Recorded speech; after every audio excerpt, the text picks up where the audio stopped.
semakin bertambahnya usia kita, artinya semakin mendekatkan kita kepada ajal dan kematian kita.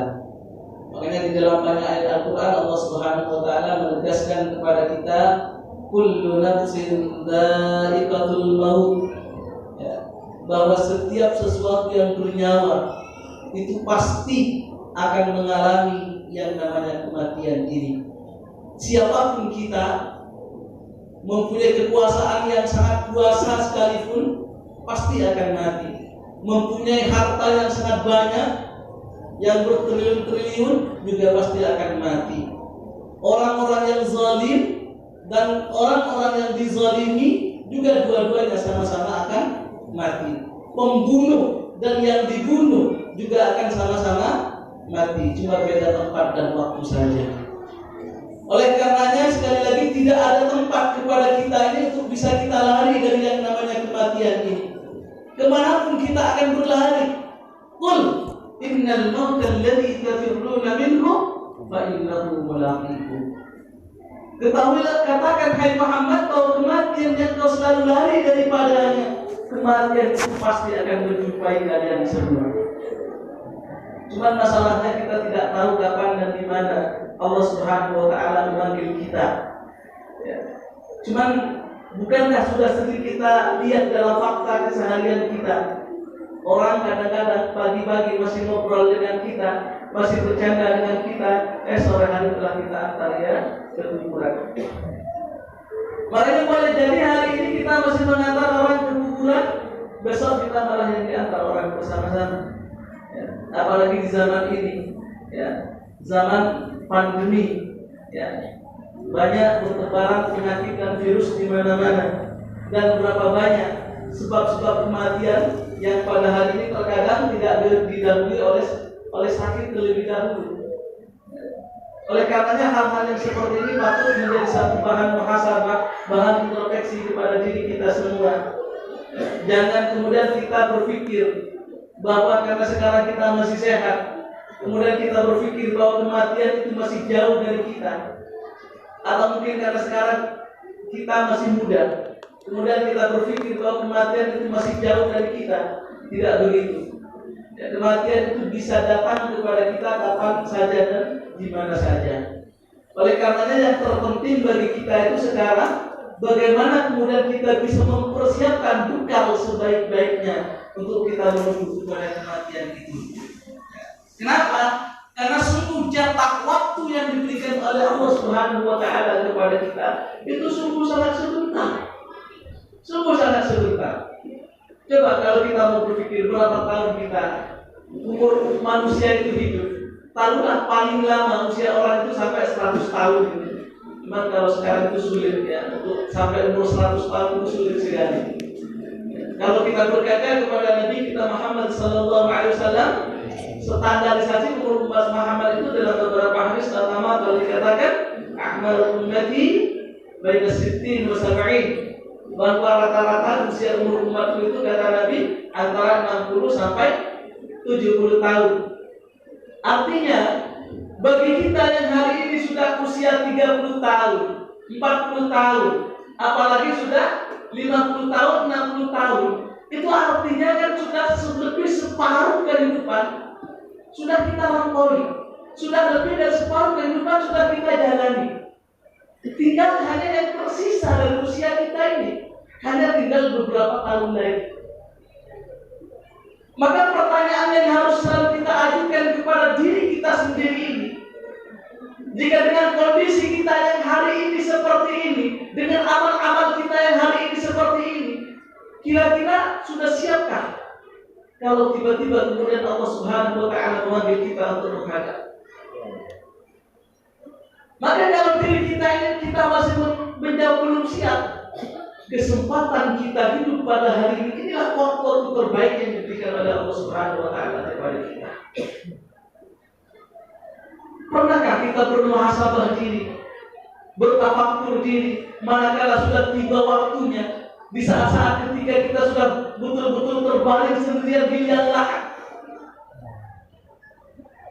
Atau jangankan seperti itu, pernahkah kita bermimpi buruk di dalam tidur kita itu?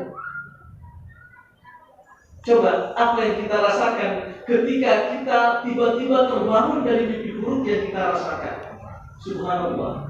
Kita kadang-kadang merasa sangat takut walaupun lega.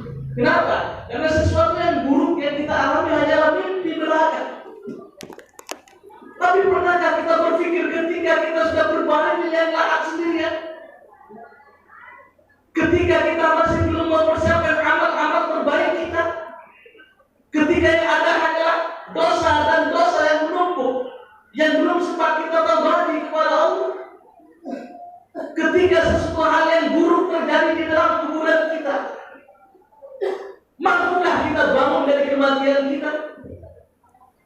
Mampukah kita bangkit dari kuburan kita seperti kita bangun tidur? Sungguh tidak ada lagi waktu dan kesempatan ketika Allah sudah mengambil jatah waktu kita, jatah usia kita, jatah hidup kita. Makanya Nabi ketika ditanya oleh para sahabat siapakah orang mukmin yang paling cerdas itu, beliau katakan aqyasul mu'minin aktsaruhum dzikran lil maut wa ahsanuhum isti'dadan lahu. Jadi orang mukmin yang paling cerdas kata Nabi adalah orang mukmin yang paling banyak mengingat kematian, kemudian ia mempersiapkan diri sebaik-baiknya bekal untuk menuju kepada kematian itu. Artinya orang yang cerdas itu orang yang menggunakan akalnya, orang yang menyadari bahwa eksistensi kita hidup di dunia ini tidak lain hanyalah untuk mengabdi dan beribadah kepada Allah Subhanahu wa taala. Wa ma khalaqtul jinna wal insa illa liya'budun. Tidak aku ciptakan jin dan manusia kata Allah kecuali hanya untuk menyembah kepadamu. Maka marilah kita jadikan seluruh waktu-waktu kita, seluruh aktivitas-aktivitas kita, seluruh kegiatan-kegiatan kita menjadi sesuatu yang bernilai ibadah di dalamnya. Karena sungguh waktu-waktu yang terlewatkan, waktu-waktu yang kita tidak sanggup mengisi di dalamnya nilai-nilai kebaikan. Manusia itu ketika oleh Allah diberi usia yang panjang, tapi kemudian tidak bisa mengisi di dalamnya dengan nilai-nilai kebaikan, maka umur yang panjang itu justru kelak hanya akan menjadi beban di yaumil qiyamah di hadapan Allah ketika kita menghadapi hisabnya. Kenapa? Karena kita semuanya nanti akan ditanya oleh Allah dari semua kenikmatan-kenikmatan yang oleh Allah berikan kepada kita. Wala tus'alunna yawma idzin 'anil na'im. Sungguh kelak kalian pasti akan ditanya oleh Allah tentang kenikmatan-kenikmatan yang telah Allah berikan kepada kalian. Dan di antara nikmat yang paling sering kita lalaikan kata Nabi, di antara adalah nikmat sehat, nikmat waktu luang. Kenapa? Karena manusia terkadang sering berturul amal, sering mengira bahwa usianya masih akan panjang, sehingga terkadang dia menunda-nunda untuk melakukan kebaikan, menunda-nunda ingin bertabat. Nanti saya mau bertabat kalau usia sudah sampai 40 tahun, nanti saya akan tobat kalau sudah sampai 50 tahun. Siapa yang menjamin usia kita akan sampai ke sana? Oleh karenanya sekali lagi kesempatan hidup ini adalah waktu-waktu yang disediakan oleh Allah Subhanahu wa taala kepada kita yang harus kita jadikan seluruhnya menjadi sesuatu yang bernilai ibadah.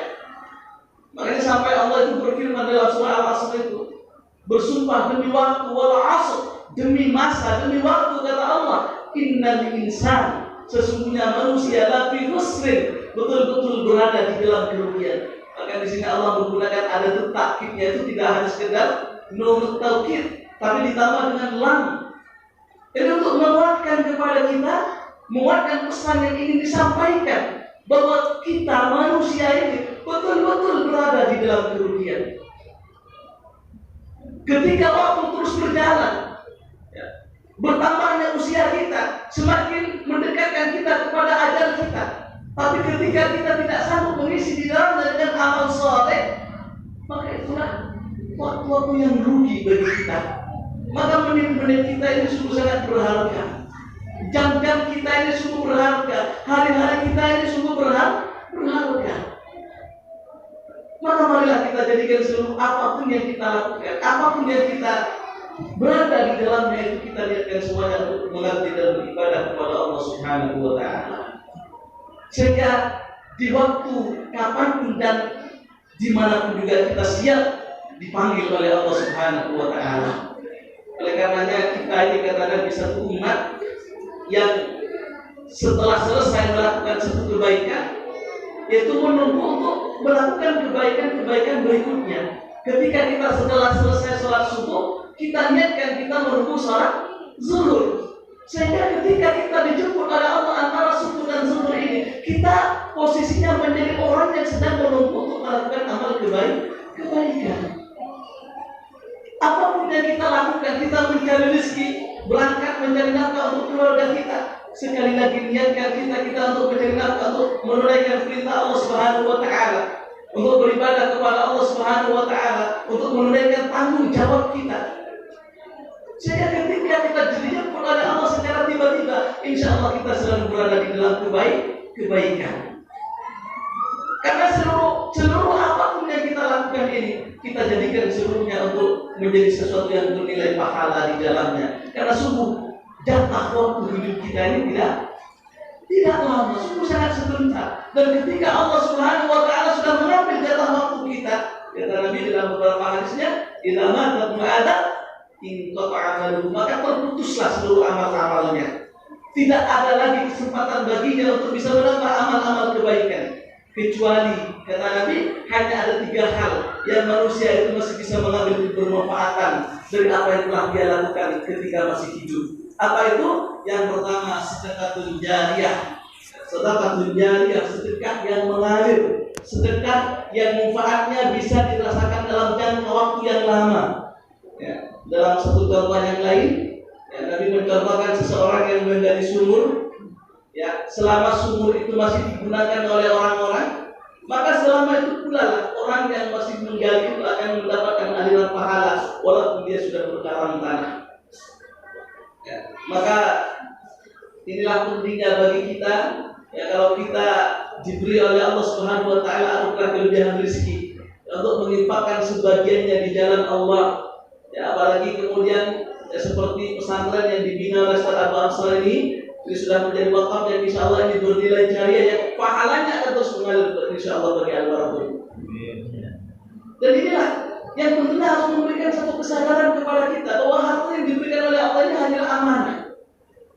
Ya, karena harta kita yang sebenarnya itu adalah harta yang sudah kita infakkan di jalan Allah. Kita punya uang nih 1 juta, 100.000 kita infakkan di jalan Allah. Maka 100.000 itulah yang sejatinya menjadi harta milik kita yang sebenarnya, yang tidak bisa diambil, dicuri oleh siapapun, yang kelak insya Allah akan membela kita di hadapan Allah Subhanahu wa Ta'ala. Adapun harta yang keluar di lain, di jalan-jalan Allah itu semuanya tidak akan bernilai. Uang-uang kita yang di rekening yang bermiliar-miliar itu, yang berjuta-juta itu, ketika kita mati itu akan menjadi hak ahli waris kita. Harta kita yang sejati adalah harta yang telah kita infakkan di jalan Allah. Oleh karenanya, ya, kalau kita ingin mempunyai tabungan jangka panjang, maka perbanyak infak-infak kita. Gunakan harta-harta kita untuk membangun sarana-sarana ibadah, sarana-sarana pendidikan, sarana-sarana publik, ya, yang insya Allah itu akan dipakai secara terus-menerus dan pahalanya akan terus mengalir. Ya, di pesantren ini masih banyak ini lahan di belakang kawali santri, masih ada yang bangun, masih ada tinggal beberapa bangunan, itu insya Allah akan bernilai jariah. Kalau kita ingin mempunyai tabungan jangka panjang, makanya Allah Subhanahu wa Ta'ala memesankan kepada kita di dalam akhir surah Al-Munafiqun itu, wa anfiqu mimma razaqnakum min qabli an ya'tiya ahadakumul maut fa yaqulu rabbi laula akhartani ila ajalin qarib fa asaddaqa wa akun minas shalihin. Jadi kata Allah, infakkanlah sebagian rezeki yang telah Aku berikan kepada kalian sebelum kematian itu menjemput kalian semua. Bahwa jangan sampai ucapan Quran ini terjadi kepada kita. Itu di saat-saat ketika kita sudah berada dalam sakaratul maut, ketika nafas sudah berada di kerongkongan, kemudian kita berkata, Rabbi laula akhartani ila ajalin qarib fa asaddaqa wa akun minas shalihin.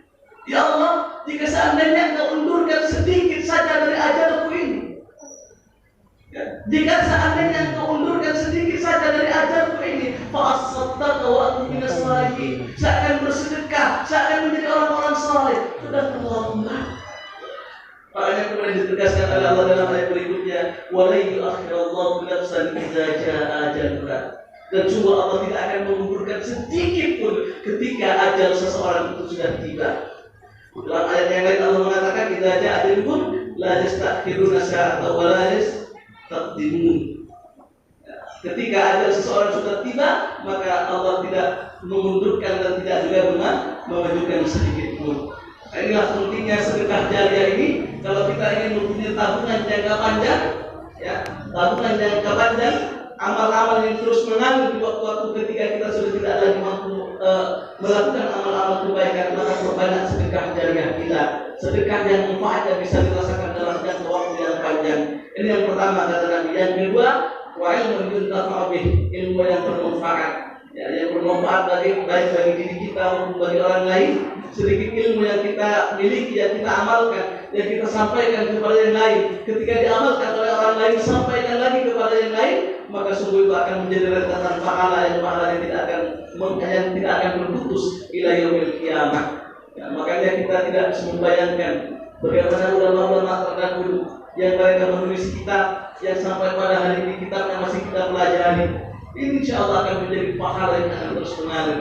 Maka demikianlah kita di sini mendidik anak-anak kita, ya, untuk betul-betul tafaqquh fiddin, ya, agar mereka nantinya ketika pulang nantinya bisa menjadi pelita, menjadi cahaya, bisa mengajarkan, bisa bermanfaat untuk umat, yang insya Allah juga nantinya akan pahala akan terus juga mengalir kepada guru-guru yang mengajarkan. Hanya itulah harapan kita di sini sebagai orang pendidik daripada putri bumi semuanya. Ini yang kedua. Dan yang ketiga, kata Nabi bahwa waladun salih yad'ulahu, dan anak-anak saleh yang mendoakan kedua orang tuanya. Anak-anak yang kita didik ketika mereka tumbuh menjadi anak-anak yang saleh, maka sungguh mereka adalah aset kita, ya. Mereka adalah penyambung amal kita di waktu-waktu ketika kita sudah tidak lagi mampu untuk melakukan amal-amal kebaikan.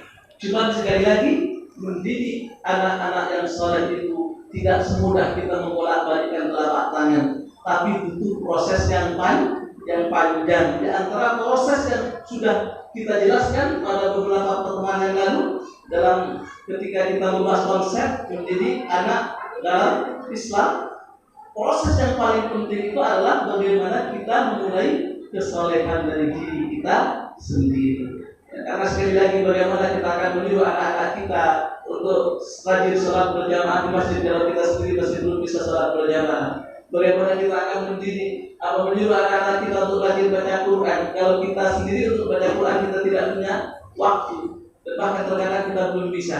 Ya. Oleh karena itu disinilah pentingnya bagi kita bahwa orang tua itu akan menjadi qudwah kepada anak-anaknya. Ya, 3 hal ini mungkin yang patut kita prioritaskan jika kita ingin mempunyai tabungan jangka panjang, bekal yang insya Allah akan terus mengalir kepada kita di waktu-waktu ketika kita tidak bisa melakukan amal-amal kebaikan lagi.